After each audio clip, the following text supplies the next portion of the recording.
What's up guys, welcome back to Pilot School, and this week's episode is all about trickshotting. Now when you hear trickshotting, you're probably thinking, first person shooter games, it's sniping, but in GTA it's actually a pilot thing. And the way it basically started was a really long time ago when people were posting the first ever kill montages with cannons, and people were still learning to strafe with the cannons. We'd already gotten really bored of this. If you've ever flown a jet for 10 minutes with the cannons, then you understand how easy it is to destroy an entire lobby by yourself because of the explosive damage and unlimited shots.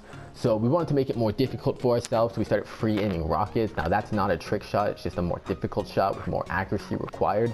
And from there we wanted to get a lot more tricky, so we basically formed the original trick shots like mid spins, wing hits, one wing, and mid stuns. And then from there, more were created, other people created some, and it got a lot more fun and a lot more crazy. So basically in this tutorial what we're going to do is we're going to go through different trick shots, and I'm going to talk about them, explain them, and a little bit of information about how to do them. Also, if you're a dogfighter and you're watching this, keep in mind that trickshotting is something that you definitely want to take up when you're in open lobbies. I myself am not a dogfighter, but I'm a lot more accurate than dogfighters simply because I trickshot, and it improves your accuracy so much. So trickshotting will help your dogfighting game, so don't click away right away. It's definitely something you want to learn, something you want to take up, because it will help you when it comes to dogfighting. So let's get into it.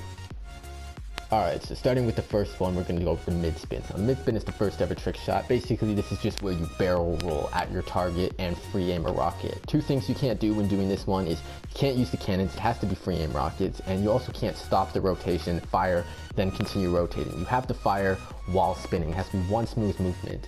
Now, the difficulty in this one is a lot of mental math comes into it. You have to add together the speed of your rocket, the range, and the speed of your target. And you have to basically predict their future placement and fire there. You can't fire where they are if they're moving because the rocket's very slow and it's going to hit behind them. So you have to shoot ahead of them and where you think they're going to be. And the difficulty in that is you can never predict if they're going to turn or if they're going to suddenly stop. So it doesn't matter how accurate you are and how good your mental math is.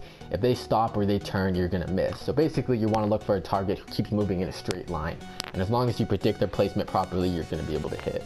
Alright, this next one's called the mid flip. And now the mid flip has similar issues to it as backwards flying did. Now basically the problem with it is once I introduced it to the community, people saw something that, even though it looked really impressive, was actually really easy to do. And because of that, a lot of people have been exploiting it. It's basically been the only thing you see people do on YouTube. Now when people do this and they post it on YouTube, they always title it backwards flying kills. Now the thing that's wrong with that is this is not backwards flying kills. Backwards flying kills are when you kill someone while you're flying in reverse. You're not flying in reverse when you actually get the kill doing this. You're in the middle of a flip around, and that's why it's called the mid flip. Now the way you do this one is pretty simple. Basically what you're going to do is you're going to fly up right next to a target and do what you're going to do when you want to go into reverse flight. You're going to fly straight up and hover into the air, and you're going to let yourself slow down and stall out. Once you slow down and stall out, you're going to do what you always do. You're going to let yourself fall. You're going to press the opposite rudder to make yourself fall into a knife flight onto the opposite side. And then you're going to stabilize yourself with the same side rudder. And basically now you're just going to fly over in reverse over top of your target. And as soon as you get over top of your target, what you're going to do is you're going to stop pressing that same side rudder that you were using to stabilize, and you're going to press the opposite rudder so that your nose will spin around really fast. And at the very moment that your crosshairs pass over your target while you're spinning, you're just going to fire and you're going to take them out. It's real easy because you're really close to your targets. It's really easy to line it up. So this one is going to come off really easy to you guys. You'll be able to figure out really fast. It's decent to try, but don't go crazy with it like a lot of other people have done. Alright, the next one is wing hits. Now you all know what wing hits are. It's pretty basic, you basically just fly down on somebody who's basically on foot and not in passive mode and just clip them with your wing. Now one of two things are going to happen in this situation. Either you're going to bash them and it's going to kill them, or it's not going to kill them but it's going to hurt them. Or the best part is when you hook them with your wing and you kind of just take them with you in the air, then they're definitely going to die. You only need to be careful about basically trees and poles. Sometimes they don't spawn in right away, so you don't see that it's there. So you really want to know the area that you're diving into. This used to be a lot of fun back in the day before passive mode meant people were invisible. Back in the day, people used to they hate getting griefed by jets, so they'd go in passive mode and then we'd start hitting them with our wings, so they started to run out into the water and float in the water, so that way we couldn't hit them with our wings anymore. But at that point, we started to just fly low across the water and knife flight and scoop our wings into the water and grab them and take them back out so we could continue trolling them. So it used to be a lot of fun. If you're going to do this, you could do it two ways. You can do it upright or inverted. It's obviously more impressive if you do it inverted. And basically, this is one trick shot that you can use any plane to do. So don't always do this with a jet. jet. You know, this is one that you basically go for when you're using a plane that doesn't have weapons on it, but you want to keep killing people.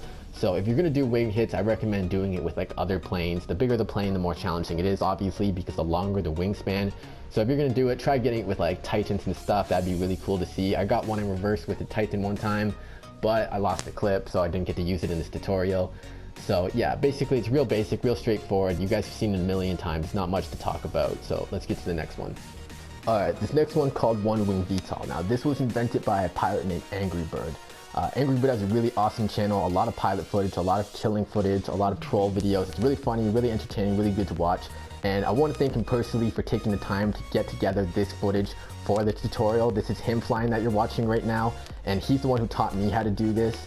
So big thanks to him. And basically the thing about this trick shot that's really awesome is this trick shot allows you to get really big kill streaks. Most trick shots, you know, it's kind of pass and go. It's only really good for one kill.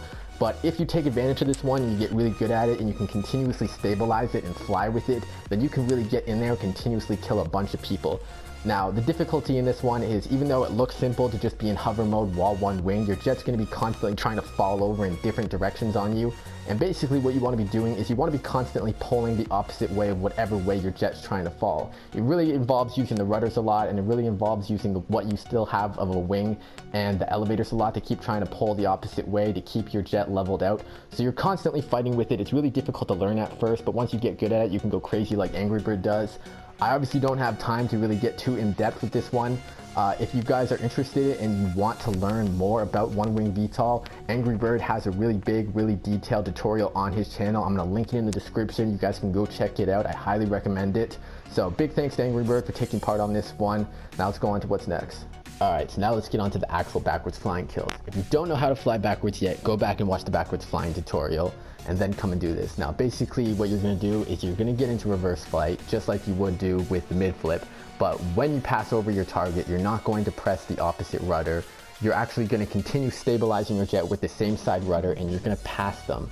Now as soon as you pass your target, you know you can't shoot right away because you're going to shoot right over top of them. So basically you need to lean your nose down a little bit at them. So after you pass over your target, you basically want to stay in that straight line, and then you just kind of want to lean off the stabilizing rudder just a little bit, not too much that you whip out of it, just enough that your nose kind of points towards the ground behind you. So you're going to have to remember where they were and then how far away you get from them, and basically adjust your nose to the point where it's going to shoot behind you down at the ground so that you can hit them. The closer you are to them, the steeper you're going to have to bend your nose down, and the farther away, you know, the more leveled out you can be.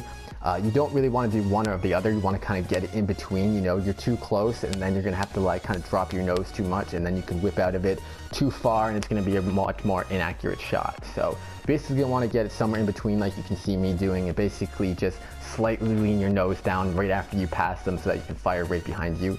Once you get the kill, you can whip out of it. As long as you got the kill while you were in reverse, then you got the backwards flying kill. If you want to stay in reverse and keep on going, that's cool, but if you're on next gen and you're this low to the ground, you're not going to be able to stay in reverse for long compared to PS3 and Xbox 360, where you can get the kill, come back around, kill them again, come back around, kill them again, you can do it all day. Alright, so now let's move on to jet ejects. Now, I don't know who came up with the jet eject. The first people I saw do it, I'm pretty sure, was Angrybird, Young Montana, and someone on Reconcile's channel.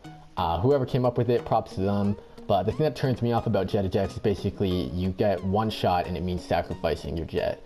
So if you're going to do this, I recommend doing it with the Hydra so that you can keep calling it from Pegasus instead of having to go all the way back to Fort Zancudo. It's really easy to do this if you steer up a battle at like an airport or something where you can keep calling it. Make sure when you try this, you don't try it on someone in a car, because the jet will crash into their car and just bounce right off of it and not even kill them. So either go for a grounded aircraft or go for someone who's on foot. And when you shoot it at them, don't try to shoot it right at them. Shoot it in front of them so that the wreckage and explosions will fly into them and take them out. That's the best way to get the kill with it. But also when you go to eject, don't come down on a steep angle. The thing is, if you come down on a steep angle, you are basically going to tumble in the air before you get into skydive mode, before you can pull shoot, and you're going to be too close to the ground already that you're going to die and then fail trying to do it. So you want to be kind of on a closer to a leveled out angle, not completely leveled out, but you're close to the ground already, so you only need to dip your nose down a little bit. This way when you eject, you go right into skydive mode so you can pull your shoot right away. That way you can survive it. Now we're going to talk about probably the most frustrating trick shot. Now, one wing kills are really frustrating basically because you can't use the Hydra for this one. Now, the reason you can't use the Hydra is because Pegasus will consider it damaged and take it back. So you have to use the laser when you're doing this one. And that's frustrating because sometimes when you go to remove the wing, the jet just blows up instead, even if you did it perfectly. So now you got to go all the way back to the base, get a jet, fly back to the city, try to take off the wing, and then it still might blow up again on you. Second reason this one's really frustrating is because the camera's not rotating with the jet. So when you're really close to the ground and you pull out of it, you can get disorientated sometimes and you press the wrong way and now you pull closer to the ground and then you crash. And the third thing that really ruins this one is basically the homo launcher. Basically all these people who just cling to free kills and they see you one winged, they know you're not going to be able to outmaneuver it, so your only option now is to use passive mode to block it. But as soon as you leave passive mode, there's a timer until you can use it again. So if somebody else shoots at you before you can use it again, you either have to bail out or give them a free kill. So either way, you're basically screwed with this thing. It's really frustrating to use for that reason. But if you are going to use it, my best recommendation is you hover while you're one wing. This is not going to affect your one wing flight at all. You'll notice I do it almost all the time. You'll see the landing gear going in and out when I do one wing kills. When I talk about hovering, basically I mentioned that rolling can help prevent drops because you're already rolling. You don't have to worry about drops or stalls. This will basically just slow you down and give you more time to line up the shot on your target. Alright, so now the hover spins. Now the hover spin is basically where you take the Hydra, you use the hover mode and you use the rudders to basically switch into hover mode and spin your jet while you pass the target so that you can kill them in a fancy way. Now there's two different ways you could do it. You can do the night flight above them or you can do the leveled out spin next to them. Now if you do the night flight above them, basically the challenging part about it is that once you line up your shot and you go into night flight and then you switch into hover mode and you spin, sometimes your jet's still gonna move upwards with the thrusters underneath the jet and move you away from the line that you set. So you can use the reverse thrusters to kind of keep yourself in the line that you already set so you don't lift away from it. The risk in this one is that you can spin too slow, get too close to the ground, and then crash and die. And now when you do the leveled one, the only real risk in this one is that if you're around a lot of objects, trees, poles, things like that, you're going to slide right into them and hit them. But this one's pretty basic. You basically just fly past the target like you're going to go past them, but then you hit hover mode and then you hold down one of the rudders to spin, and while you pass them spinning, you basically just fire at them so that you pass them and you shoot next to you. Alright, so now we're going to go into my favorite one, which is the mid stunt. Now, the risk of a mid stunt is pretty obvious. You know, running a stunt in an open lobby with a lot of lag going on is obviously going to be dangerous for you, but the advantages of getting a mid stunt trick shot is you have a lot of cover from your targets while you come up on them. I like to use this one a lot on tanks. I like to stunt my approach to them so that they can't see me until I get really close to them, and then it's too late for them to try and take me out before I get them. Basically, a mid stunt is where you kill someone either right before you hit the stunt, so like while you're going into the stunt, you kill them right on the exit of the stunt, or you kill them right while you're inside the stunt still. So this one obviously is going to be difficult for two reasons. Either you're going to mess up focusing on the other one or the other basically. So you might be focusing on the stunt and then you mess up the kill, or you're focusing on the kill so much that you mess up the stunt. So there's a lot of risk for dying in this one, but it's really awesome. It provides a lot of cover. If you're a good stunter, then this one is going to be your favorite, but if you don't know how to stunt, then this might be one you want to steer clear for a bit. Alright, lastly, we're going to talk about the high dives. Now, this is probably the most difficult trick shot to get. The reason it's so difficult is because you're going to be freeing a single rocket from twice the height of the maze bank at the ground. So at this height, your target isn't going to render in on screen anymore. So you're not going to be able to see them. They despawn for you about halfway up. So you're going to have to basically fly down there, see where they are, remember that location, and then use your radar as best as you can to aim your shot. Now this one is really safe to do because you're so high up, no one can really shoot at you, and the target that you're dive bombing on, because you're coming from straight above, they can't aim their gun straight up to shoot at you other than a flare. So there's nothing they can really do to you. So this one is really safe to try, but like I said, it is ridiculously hard to aim. And pulling off a high dive on a moving target, because it takes like 8 to 10 seconds for that rocket to actually get to the ground, there isn't really any way for you to predict that far into the future where your target's going to be. So there's a lot of luck involved when it comes to getting a high dive on a moving target, but either way, if you pull off a high dive on a moving target, that is a sick kill, so you need to YouTube that. One up. Normally I have some outro footage for you guys, but since I already had to put together an entire montage worth of trick shots, I feel like I get a pass from you guys this time. basically there's only a couple things I want to go over. The first one is, this is obviously not every trick shot you could ever do. You know, there's always the possibility of new trick shots being created either by me, someone else, or even by you. And if you do come up with a new trick shot, you know, I really hope that you put it on YouTube and show it to me, or even better than that, send it to Ken over to this so we get to try it out and show it.